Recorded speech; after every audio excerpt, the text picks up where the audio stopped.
Is there further discussion on the bill? Hearing none, it is now in order to consider amendments to H.R. 178. I recognize the gentleman from California, Mr. McClintock, for the purpose of offering an amendment in the nature of the substitute designated McClintock 58 ANS. Without objection, the amendment is considered read and open to amendment at any point. You recognize. Thank you, Mr. Chairman. As I said, this simply extends the provisions to all the land management agencies in addition to the Forest Service. Gentleman yields back. Is there further discussion on the ANS? Ms. Leger Fernandez, you're recognized. Thank you, Mr. Chair.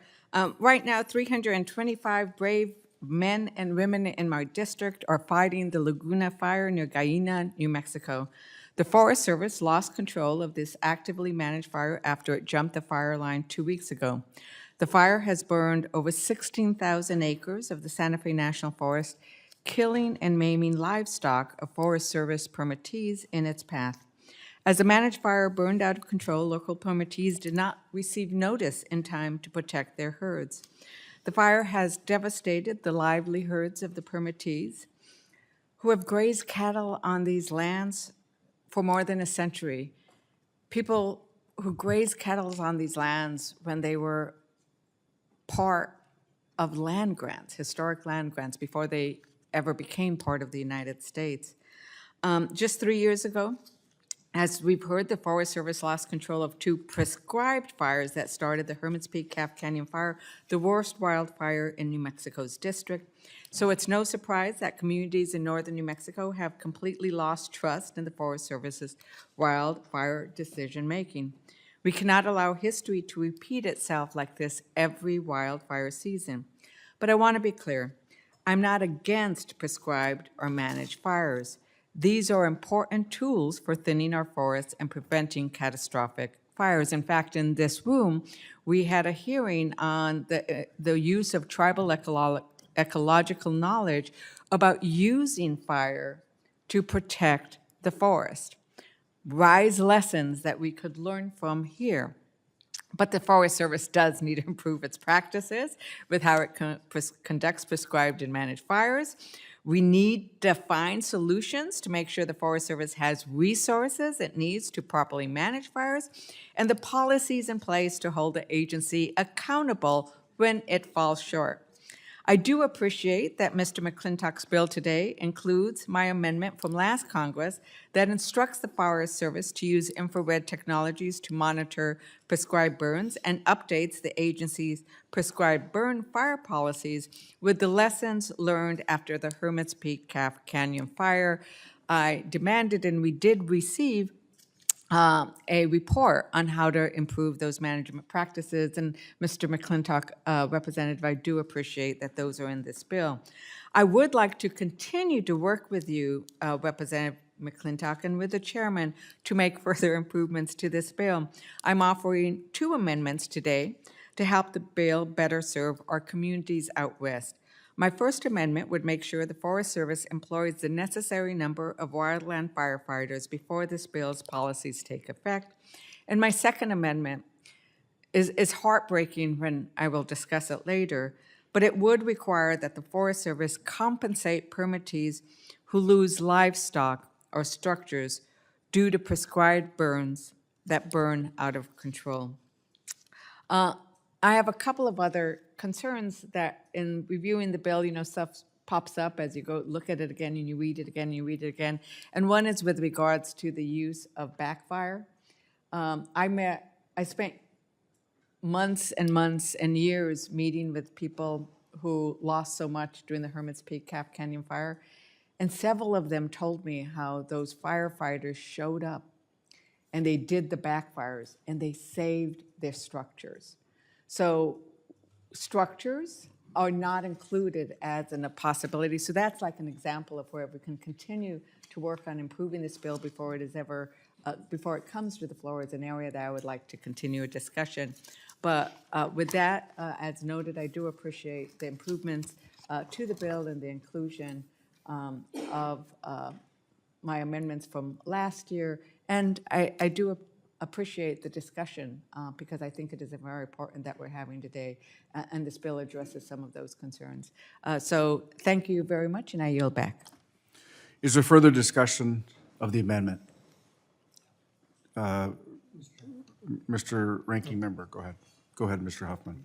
Yeah. Thanks, Mr. Chairman. So I appreciate the majority made some efforts to clarify the bill through the ANS, but what is proposed really does nothing to address the concerns that have been expressed by the Forest Service, and frankly, it doesn't address my concerns. The amendment would still remove critical firefighting tools from local land managers, returning us to the counterproductive full fire suppression in all cases policy of the past. And concerningly, the proposed amendment would expand this antiquated policy to other agencies under the Department of Interior, meaning all of our federal lands would now be under a full suppression policy. The science is exceedingly clear. Decades of full suppression brought us dangerously high levels of hazardous fuels, allowed them to accumulate in ways that caused terrible fires in the West to burn hotter, longer, and more intensely, and put American communities increasingly in harm's way. If my colleagues are serious about addressing the wildfire crisis, please listen to the Forest Service. Don't take away a key tool needed to reduce fuel loads. Listen to the scientists who tell us that we must invest in critical hazardous fuels reduction and beneficial fire practices when it's safe to do so and under the right conditions. And let's get to the bottom of what happened in the Grand Canyon. Let's hold the Trump administration accountable for the failure in judgment, the failure in communication, the breakdown in resources that should have informed that judgment. Something went terribly wrong with the Grand Canyon, and we should not let this administration do what it does whenever it's asked to provide transparency and accountability. Blame Obama or cover it up like the Epstein files. We have to demand real transparency and accountability in this case. And let's listen to the Wildland Fire Commission, which told policymakers to leave full suppression policies in the past where they belong. Let's not mandate an outdated policy that may superficially sound like a good idea, may in the moment seem like good politics, but in practice only fuel future catastrophic wildfires. I urge a no vote, and I yield back. Gentleman yields back. Gentleman from Minnesota, Mr. Staubers. Thank you, Mr. Chair. I want to yield my time to Representative McClintock.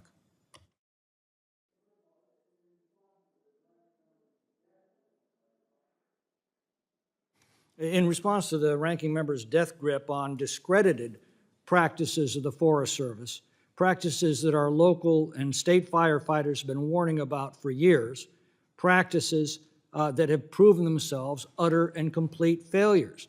You know, again, losing a quarter of our national forests to a catastrophic fire in the last 10 years, that is a direct result of the policies that the ranking member continues to defend.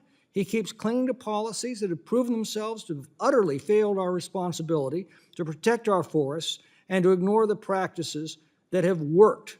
And one of the most fundamental and basic practices is that you put out a fire when it is tiny and can be easily extinguished. You put them out the moment that they are spotted before they can explode out of control.